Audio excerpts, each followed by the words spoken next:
Després d'aquest període vacacional, dóna goig de veure que l'Església torna a anar-se reomplint i esperem que puguem disfrutar un dissabte més de les ensenyances que la paraula de Déu conté. Voldria aprofitar per saludar algunes visites que estan entre nosaltres. Una tal germana Hilda, de Bolívia, Sara Gerhal, de Tunis, Edgar, de Perú, les famílies Macedo, Silveira i Calaixa, de Portugal, boas-vindes, i Yasmina, també de Perú.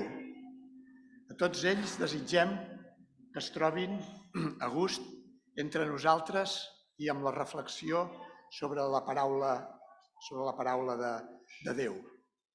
I, doncs, per començar el servei de culte, ho farem amb un himne que sortirà aquí a la pantalla i acompanyat d'aquestes germanes i aquests nens.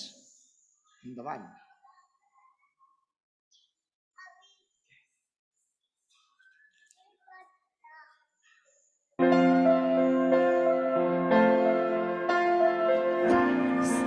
Vamos a cantar todos juntos.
Tenim la convicció de que sempre està amb nosaltres, a la nostra banda.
Senyor, Jesús és tot per nosaltres. Desitgem que Jesús ompli aquest espai, obri la nostra ment i ens faci entendre quina és la seva voluntat agradable i perfecta per a cada un dels presents. En el seu nom ho demanem. Amén.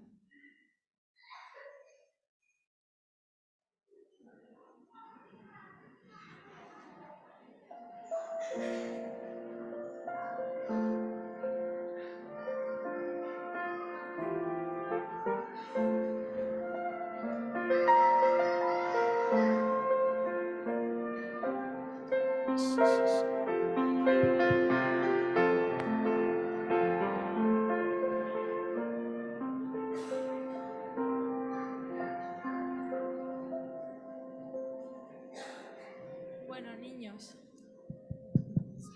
hoy os contaré una historia sobre un constructor que tendría que haber sido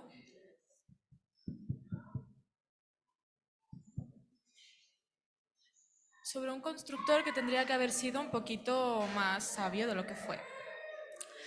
Un constructor que trabajaba construyendo casas y obras, un día decidió que ya había llegado tiempo para descansar porque se quería jubilar ya. Entonces se decidió para ir donde su jefe y decirle que se quería jubilar.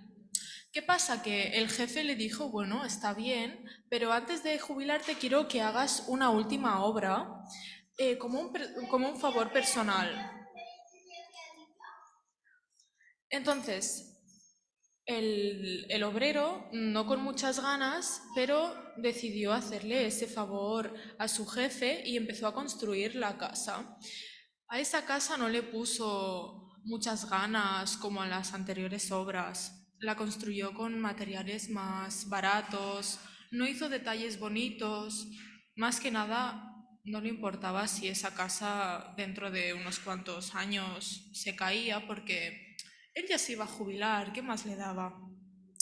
Entonces, cuando la acabó, llamó a su jefe para que viera la casa y que ya le diera el permiso para que se pudiera jubilar, porque estaba ya bastante cansado y ya un poquito mayor.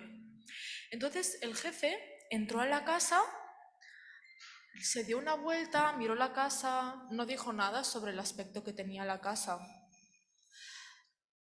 Se giró hacia el obrero y ¿qué pensáis que le dijo? El obrero no se lo esperaba. Le dijo, esta casa es para ti. Era mi regalo para el mejor obrero que he tenido nunca. Antes de que te jubilaras, yo te quería hacer un regalo y esta casa es para ti. Claro, el obrero se quedó paralizado. No sabía qué decir, era lo último que se le esperaba. Si hubiera sabido que esa casa era para él, hubiera hecho un poquito más de esfuerzo, hubiera puesto mejores materiales, se replanteaba las cosas tan bonitas que le podría haber puesto si hubiera sabido que esa casa era para él. ¿Qué pasa? Que nosotros hacemos lo mismo con nuestras vidas. Cada día, cada momento, construimos parte de nuestra vida y a veces no le ponemos el esfuerzo que tendríamos que ponerle y luego nos avergonzamos y nos damos cuenta de que en verdad esa es nuestra casa, esa es nuestra vida, es donde tendremos que vivir. Entonces hay que tener cuidado con las decisiones que tomamos porque luego todo eso es para nosotros. Y ahora ya podéis volver a escuchar el culto con vuestros padres.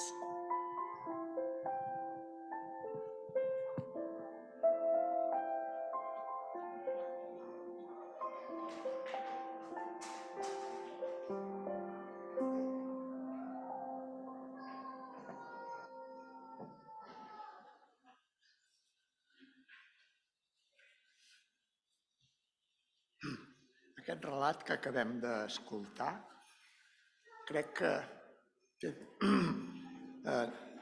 molta utilitat no solament pels nens, sinó també pels adults.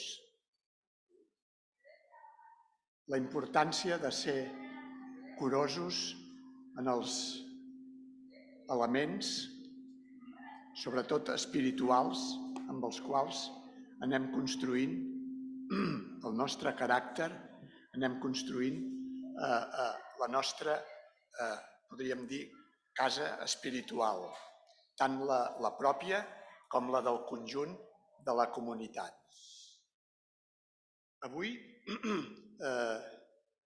com dèiem abans, hi ha moltes persones que han tornat de les vacances i entre elles el nostre pastor, o sigui que el culte d'avui, la reflexió d'avui, anirà a càrrec del nostre pastor i estarà basat en el text bíblic que es troba en el llibre del profeta Malaquies, el capítol 3 del profeta Malaquies, començant pel verset 13 fins al verset 18. I va escriure el següent, el profeta Malaquies. Vosaltres parleu durament contra mi. Us ho dic jo, el Senyor. I encara repliqueu, què hem dit contra tu? Doncs bé, això és el que afirmeu. No val la pena de servir Déu.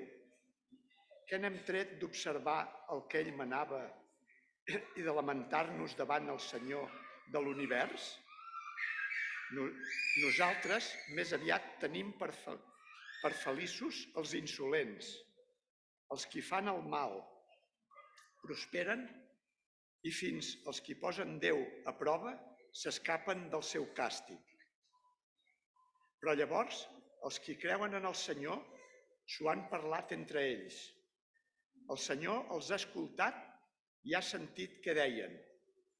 Ha quedat escrit en un llibre perquè davant el Senyor hi hagués constància dels qui creuen en ell i reverencien el seu nom. El Senyor de l'univers diu, seran meus el dia que ara preparo. Els prendré com la meva heretat preferida. Seré indulgent amb ells, com un pare és indulgent amb el fill que li és fidel. Llavors, tornareu a veure la diferència entre justos i injustos, entre el qui és fidel a Déu i el qui no li és fidel. Que el Senyor beneeixi la predicació de la seva paraula.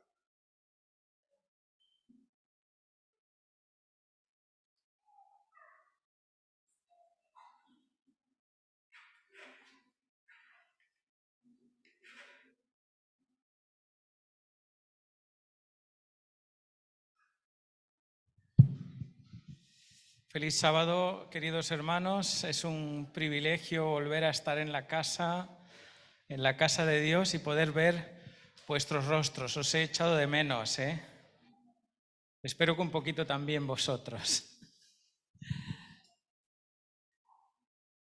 El texto que ha leído nuestro hermano Ferran de Malaquías, recuerdo el último sermón que hice antes de las vacaciones, hablaba de Juan el Bautista y de aquella predicación anunciada en el libro de Malaquías.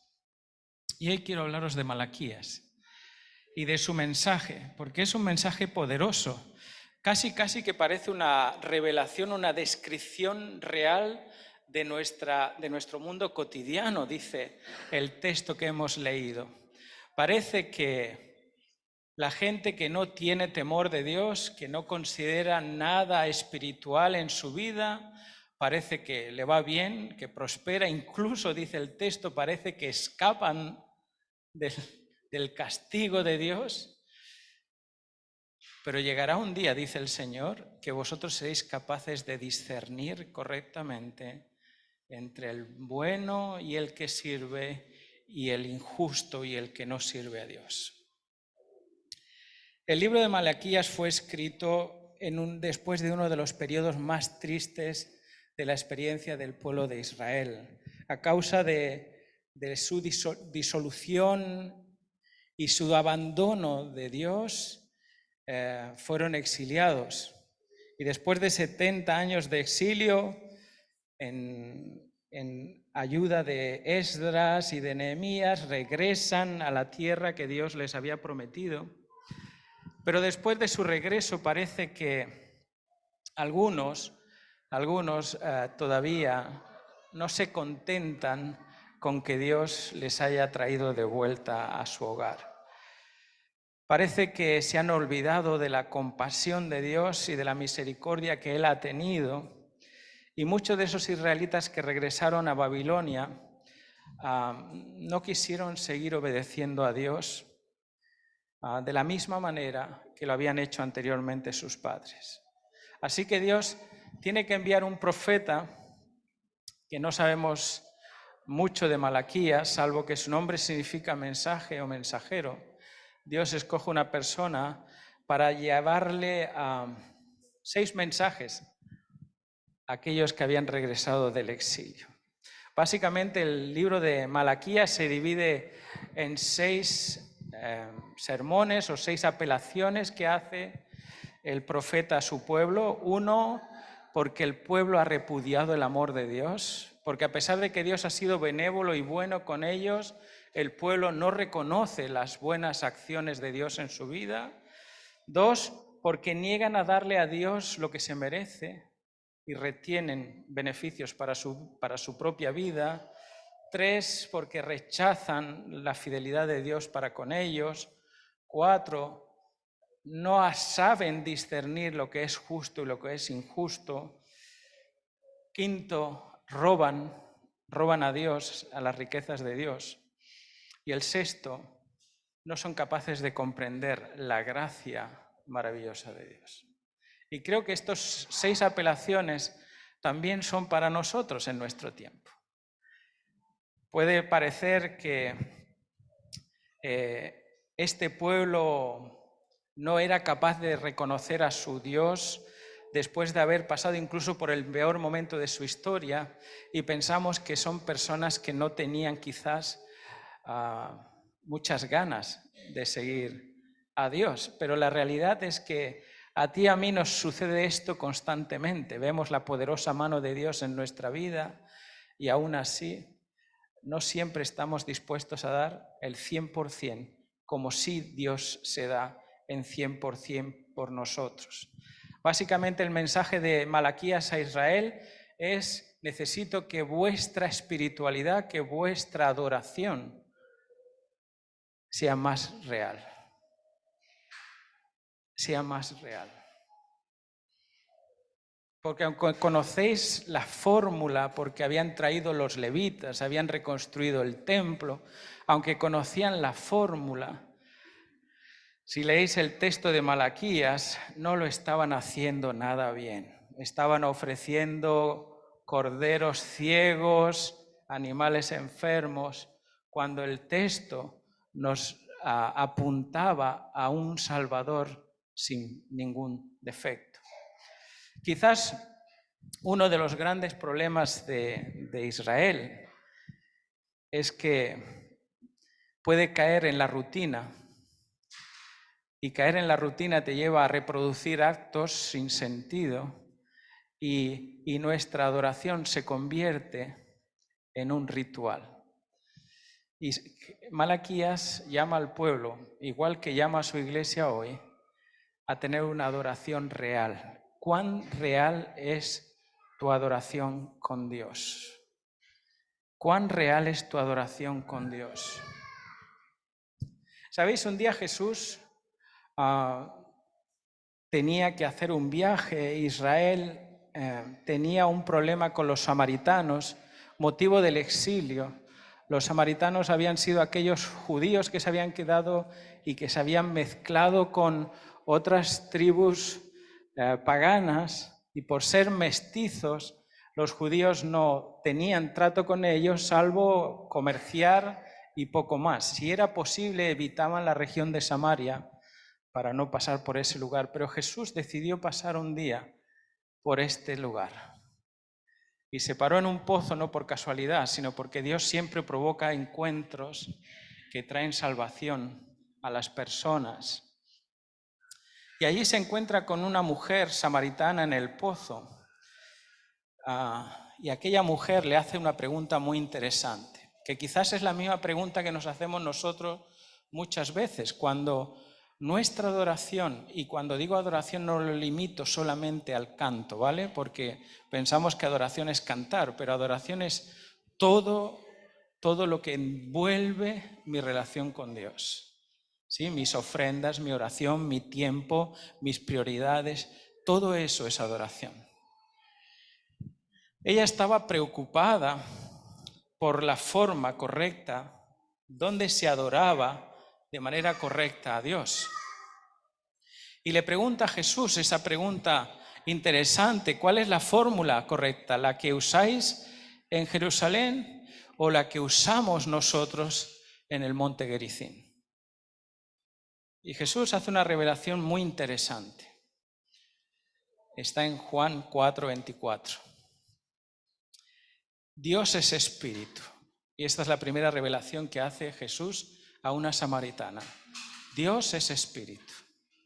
Y los que le adoran deben hacerlo en espíritu y en verdad. La mujer está preocupada por las formas correctas, si los levitas que ellos habían puesto en el templo de Gerizim eran tan válidos como los levitas que estaban en Jerusalén, y Jesús se sale por la tangente y le dice algo completamente diferente. Leyendo el libro de Roberto Badenas, con este encuentro hay una frase que es extraordinaria, y dice Roberto Badenas en el libro Encuentros, dice que Jesús está muy por encima de nuestras disputas de convento. Es decir, aquello que a mí me preocupa, cuál es el formato, el estilo, cuál es el formato y el estilo de adoración. Jesús está muy por encima de eso y dice una gran verdad: Jesús es espíritu, Dios es espíritu, y en espíritu y en verdad tenemos que adorar. El deseado de todas las gentes, la página 159, dice esto interesante: los hombres no se ponen en comunión con el cielo visitando una montaña sagrada o un templo sagrado. ¿Estáis de acuerdo con esa declaración? Los hombres y las mujeres no entran en comunión visitando un lugar santo. Dice, la religión no debe limitarse a las formas o a las ceremonias externas. Interesante esta declaración, porque muchas veces nosotros estamos preocupados por eso, ceremonias y formas externas. La religión que proviene de Dios es la única que conduce a Dios. Y a fin de servirle debidamente debemos nacer del Espíritu Divino.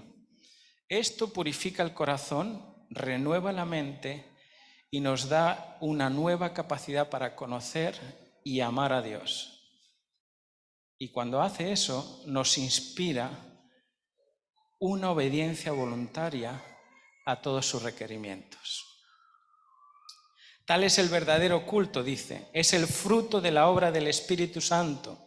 Por el Espíritu se formula toda oración sincera y una oración tal que es aceptada para Dios. Siempre que un alma anhela a Dios, se manifiesta la obra del Espíritu. Y Dios se revela en esas almas. En busca de estos adoradores es que Dios está y espera recibirlos y hacerlos hijos suyos e hijas suyas.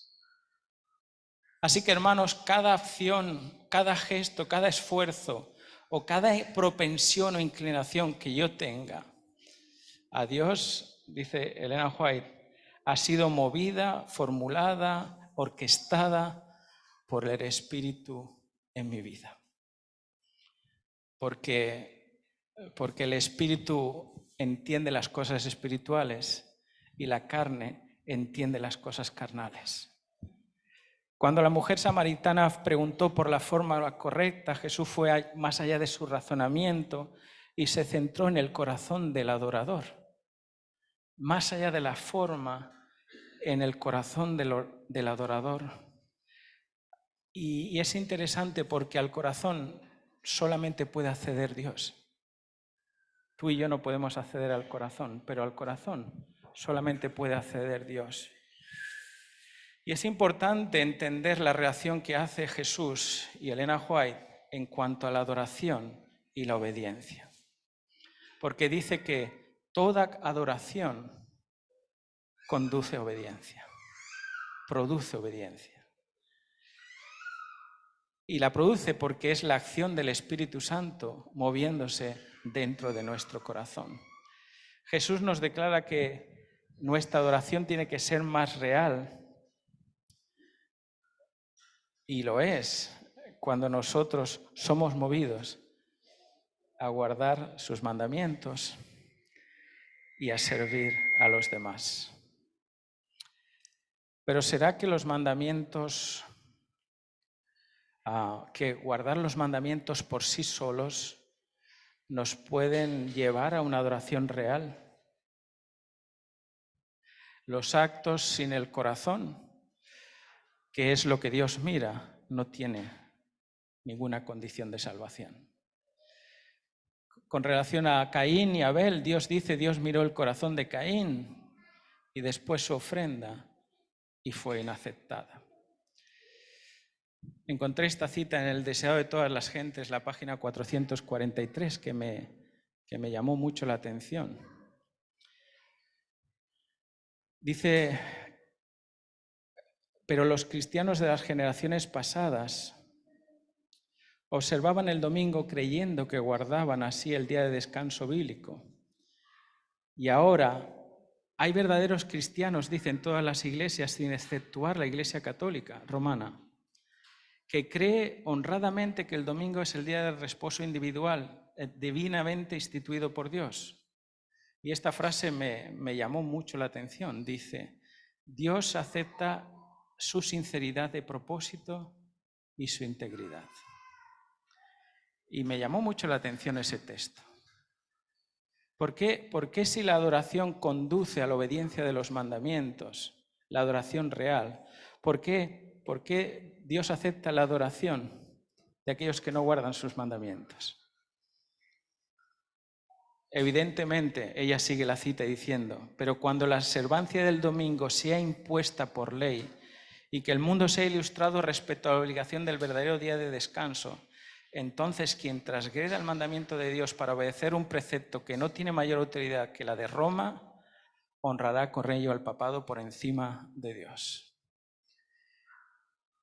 Solo cuando la cuestión haya sido expuesta así de clara ante los hombres y ellos hayan sido llamados a escoger entre los mandamientos de Dios y los mandamientos de los hombres, serán cuando los que perseveren en esa dirección acabarán en transgresión y recibirán la marca de la bestia. Me llamó mucho esta cita por muchas cosas, pero básicamente por porque cuando hablamos de adoración, nosotros focalizamos y centramos todo en la forma o en el estilo. Yo nunca pensé que esto podría ser, pero dice, Dios acepta una adoración de personas que sinceramente no saben y creen que esa es su única verdad. Pero Malaquías no está hablando para personas que no creen. Malaquías nos está hablando a nosotros que creemos. Así que más allá de eso, de la obediencia que se rinde en adoración a Dios, es necesario no solamente hablar, sino demostrar también nuestra adoración. Ojalá que estas palabras nos motiven a ser menos duros con quienes todavía no saben y a ser más pacientes con aquellos que aún no han llegado, pero que ¿cómo sabrán si nadie les dice? Y además el privilegio que poseemos de saber que no nos convierta en exclusivos para la adoración a Dios. 1 Corintios 13:2 dice, si tuviera profecía, y la Iglesia Adventista tiene profecía, si entendiese todos los misterios y todas las ciencias, si tuviese toda la fe de tal manera que moviese los montes, pero no tengo amor, no soy nada. La samaritana creyó encontrarse con Jesús en el pozo, pero fue Jesús quien tuvo la iniciativa. Porque toda adoración correcta comienza siempre de parte de Dios hacia nosotros.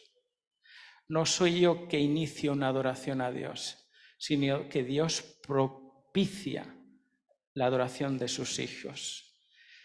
Y nuestra donación es la consecuencia, nuestra acción es la consecuencia del amor de Dios por nosotros. La gente no siempre responde de la misma manera al Espíritu Santo. Así que hablar de fórmulas sería bastante complicado, porque no hay fórmula para controlar el Espíritu. Más bien, es el Espíritu el que debería controlarnos a nosotros. Así Jesús dice, los verdaderos adoradores en espíritu y en verdad. Y la verdad, evidentemente, sabemos, la verdad es tu palabra es verdad, dice Juan. Así que no solamente tener el espíritu, sino también hacerlo en verdad, no de manera impostada. Dios acepta nuestra adoración cuando surge de un corazón sincero, pero además de un corazón necesitado de gracia. No solamente sincero, sino que está necesitado de gracia. Si las formas son correctas, pero el corazón está lejos de Dios, la adoración también se convierte en una abominación.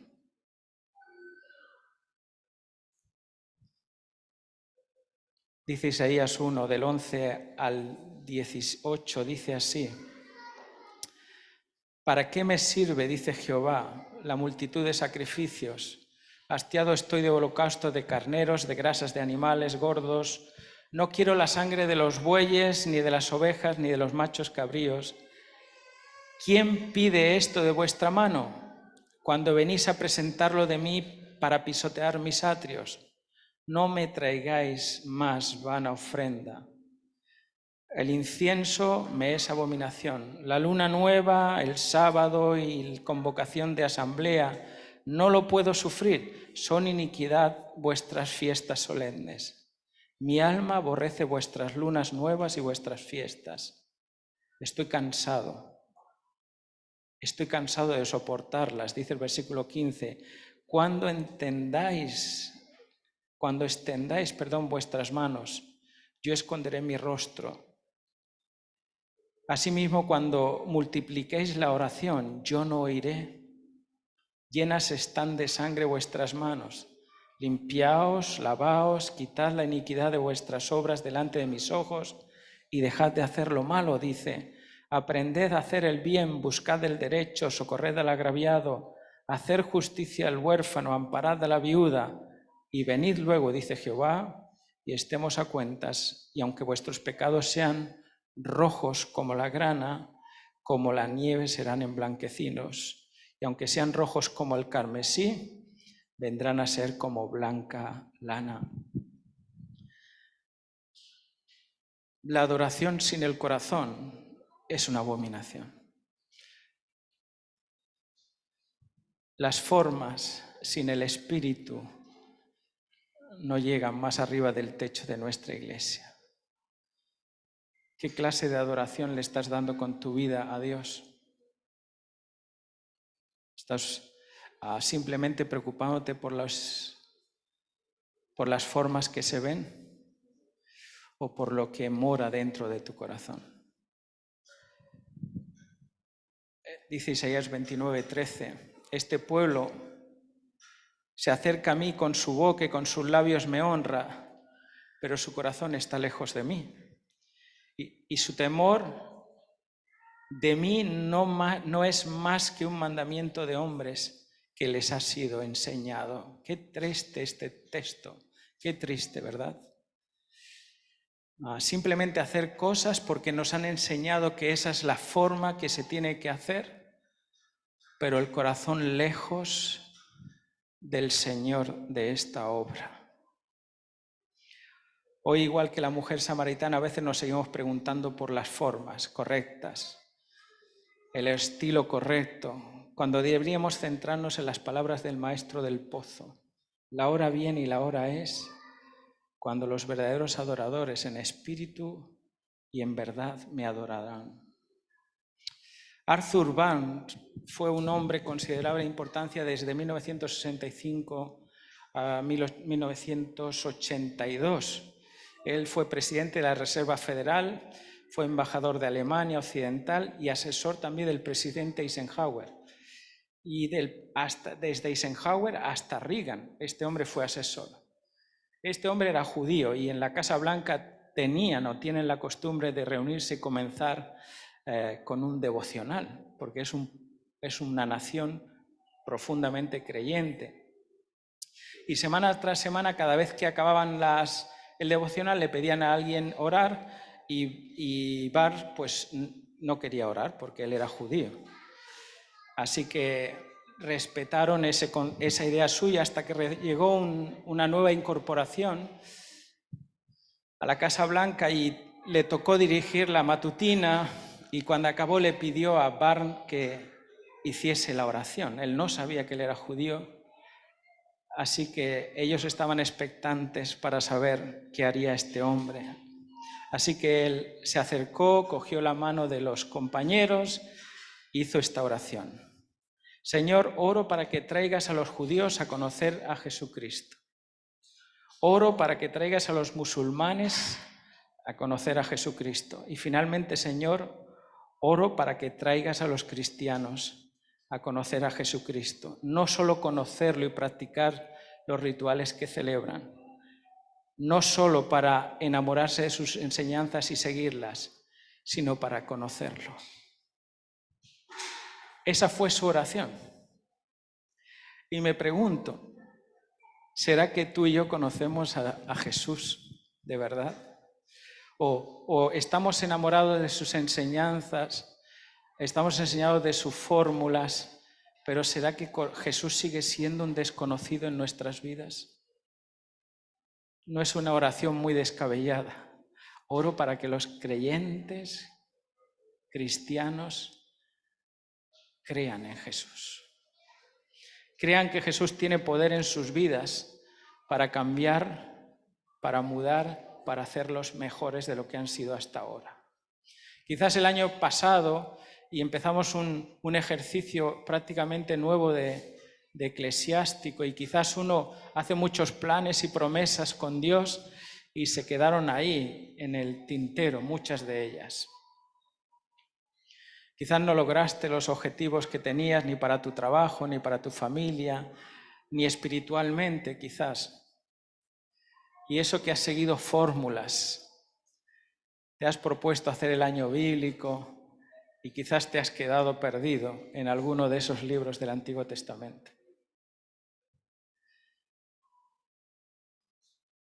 El libro de Malaquías empieza con un texto extraordinario que está en el capítulo 1 y el versículo 2. Dice este texto: yo os he amado, dice Jehová. Y entonces estos preguntan: ¿en qué nos amaste? Y el Dios responde: ¿no era Esaú hermano de Jacob, dice Jehová?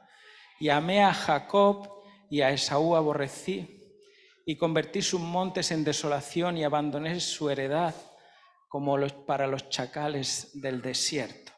Así empieza el profeta. Antes de darle una reprensión al pueblo, empieza diciéndole una cosa: mira, es como un padre a un hijo le dice: mira, tengo que hablar contigo, pero quiero que sepas algo antes de hablar, y es que te amo profundamente. Esta es la primera y la más hermosa revelación del libro de Malaquías. Te voy a exhortar a un cambio en tu vida, pero quiero que aprendas a meter en tu cabeza que te he amado y te he escogido. Y hace la analogía de Jacob y Esaú. ¿Sabes? Esta problemática a los judíos siempre les preocupó tanto que años después Pablo lo va a recuperar esa analogía en Romanos 9 y va a volver a tratar este asunto. Dice Romanos 9, 13 al 16: como está escrito, a Jacob amé, mas Esaú aborrecí. ¿Qué pues diremos? ¿Hay injusticia en Dios? En ninguna manera, dice el texto. Yo tendré misericordia del que quiera tener misericordia y me compadeceré de quien quiera compadecerme. Así que no depende del que quiere ni del que corre, sino del que tiene misericordia.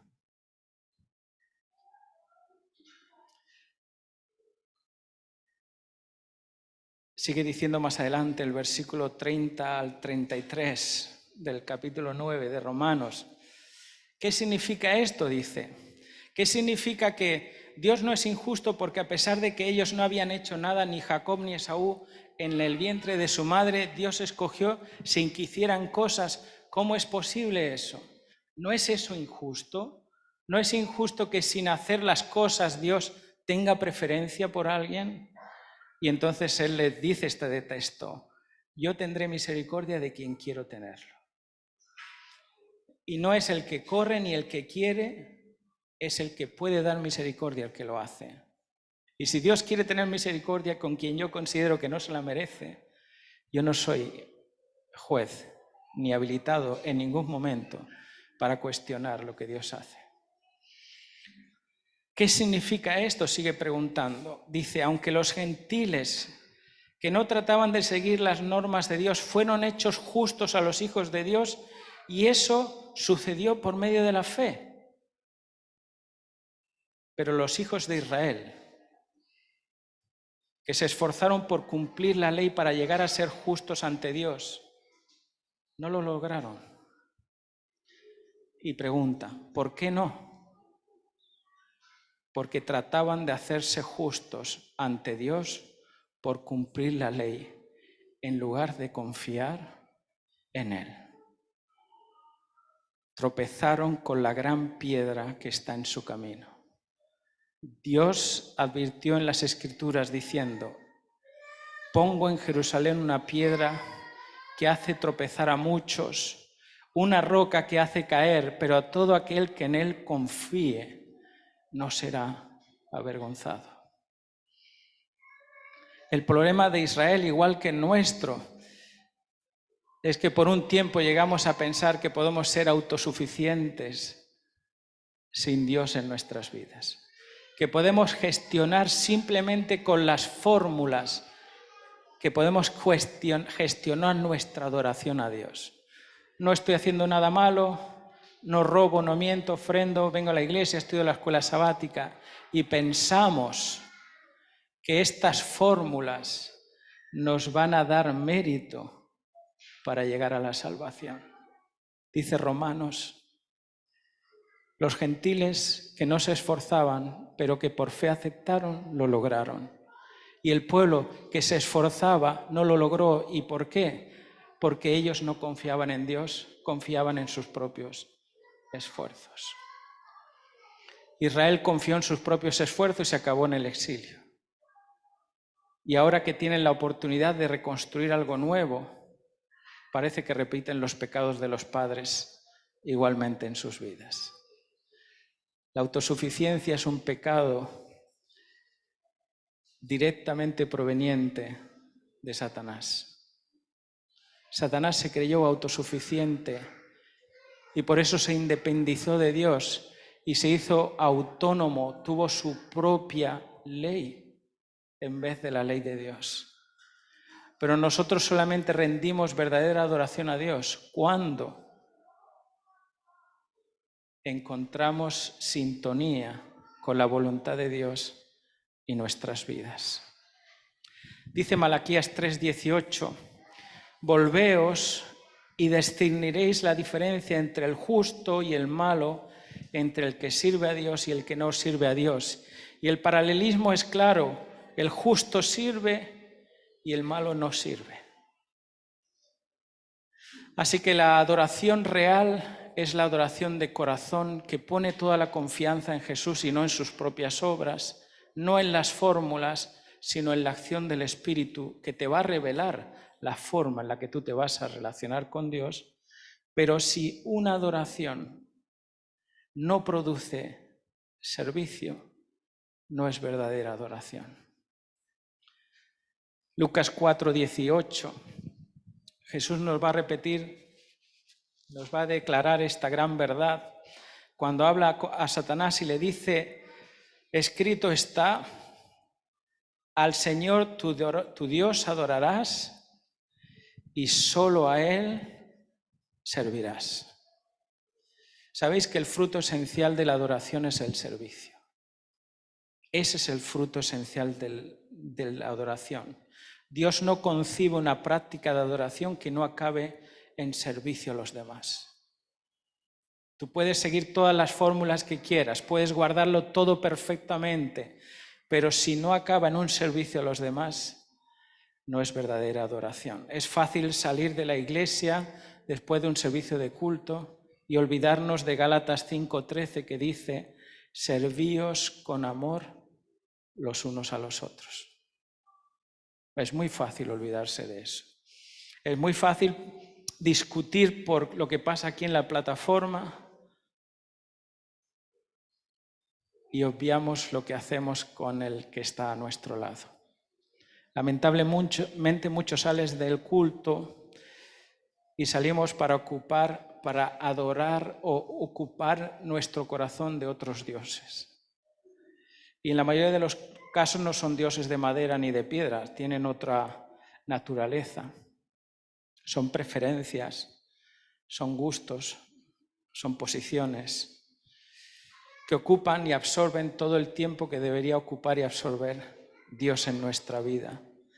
Desafortunadamente, todos esos falsos dioses tienen una cosa en común: son muy egoístas, porque nunca se dan hacia los demás.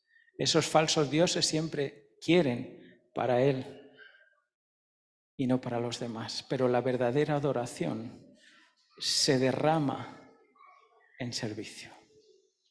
A Dios adorarás y a Él servirás. Si no hay servicio, no hay adoración.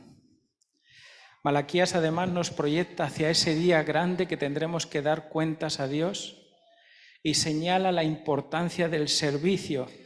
Entonces volveos, dice, y discernir la diferencia, que el justo no es el que no hace nada malo, el justo es el que sirve al Señor. Y el malo no es el que hace cosas malas, sino el que no sirve al Señor. Y ese día vosotros seréis mi especial tesoro y os trataré como un padre trata a sus hijos. Hablar del servicio en un mundo intencionado como el nuestro es una locura. Hay muchas palabras que enturbian la idea del servicio: el altruismo, voluntariedad, filantropía, donación. Todas ellas se parecen, pero no llegan a ser la verdadera definición y el sentido de la palabra servicio. Existen personas que creen en forma equivocada de servir. Es como degradarse, que sirvo es que me hago pequeño. Pero en realidad la grandeza está en hacerse pequeño, porque el propio Maestro nos vino a enseñar esto. Yo he venido para mostraros un camino más excelente. En mi reino las cosas son al revés. El mayor sirve al menor. Decía Víctor Frank en su libro: la puerta de la felicidad se abre hacia afuera y cuanto más queremos abrirla hacia adentro, más se cierra. María Teresa de Calcuta decía que el que no vive para servir, no sirve para vivir. Y no estaba muy lejos de la gran verdad, porque la Biblia nos dice en Mateo 25:40, en cuanto hicisteis a esto a uno más pequeños, a mí también me lo hicisteis. Así que, hermanos, no nos cansemos de hacer el bien, porque a su tiempo segaremos, dice Gálatas 6:9, si no desmayamos. Muchas veces basta con una mirada, un gesto, una palabra para llenar el corazón del otro. La verdadera adoración se derrama en cuidado por las personas que están a su alrededor. Y querida Iglesia, mi deseo para nosotros en este año eclesiástico que vamos a comenzar es que nos rindamos en adoración real y que esa adoración produzca un servicio de los unos por los otros, dejando atrás las diferencias que pueda haber de lengua, de posiciones, de creencias, de preferencias, y empecemos a escalar un poquito más y centrarnos en esta frase. La hora es, y ahora es, de que los verdaderos adoradores, en espíritu y en verdad, adoren a Dios. Que Dios te bendiga.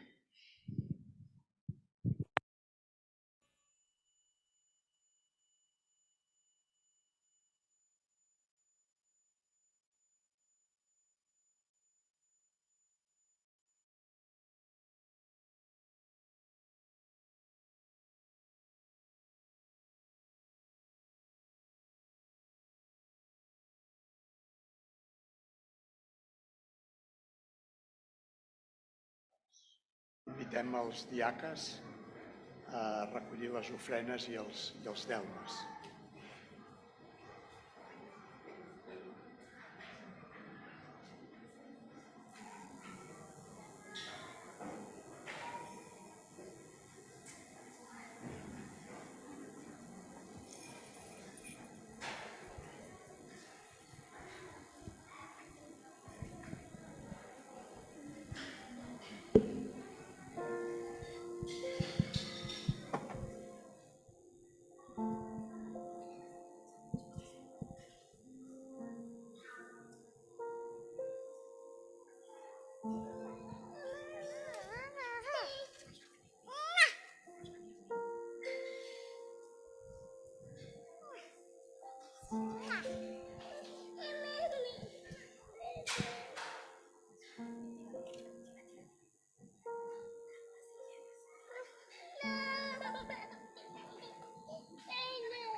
A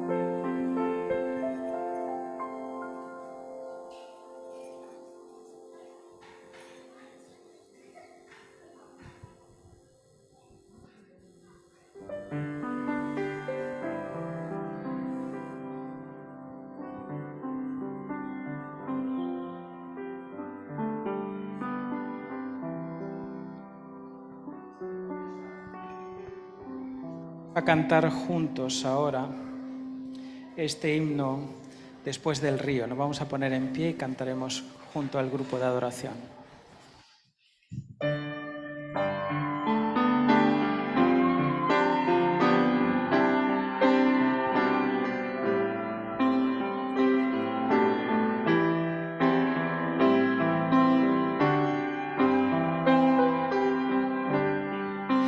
He oído de una tierra hermosa y soñada, de un lugar en donde la alegría es total.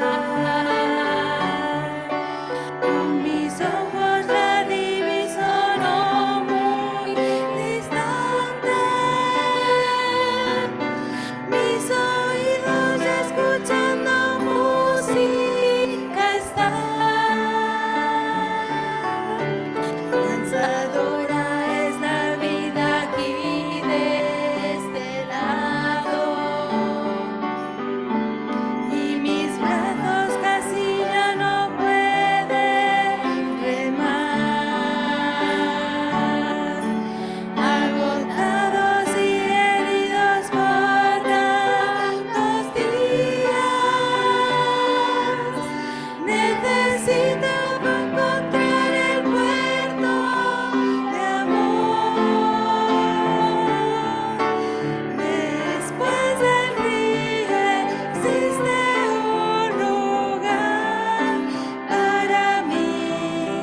Después del río existe paz. Después del río habrá felicidad sin fin. Con mi Jesús voy a orar. He soñado con aquellas bellas moradas que ninguno ha visto en este mundo jamás, de belleza que no puede ser comparada.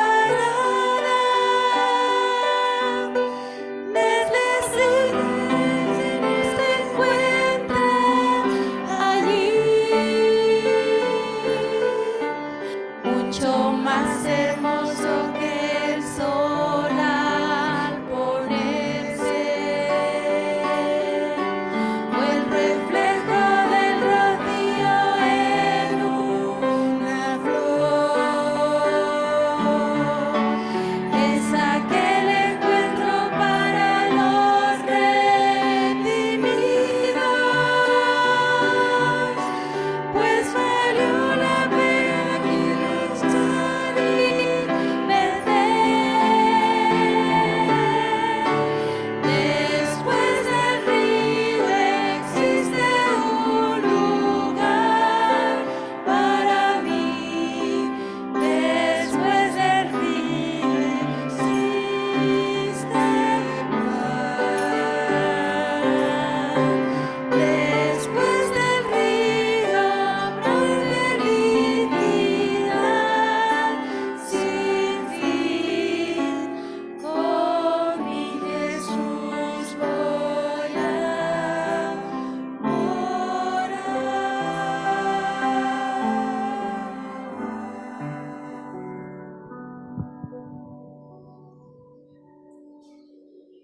Amado Padre, Señor, queremos estar en este lugar que tú estás preparando para nosotros.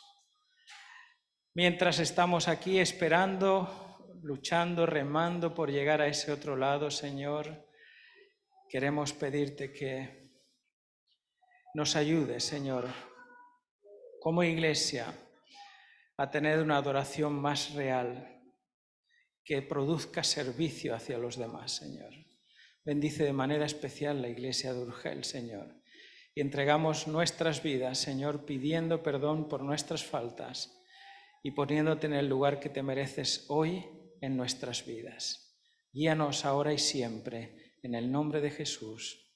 Amén, Señor. Permitidme recordar antes de la doxología que la semana que viene comenzamos con el turno cambiado. Empezamos el culto a las 10:30 y la escuela sabática a las 12. Así que a las 10 quiero veros aquí a todos, porque a las 10:30 comenzamos. Que Dios os bendiga y feliz sábado.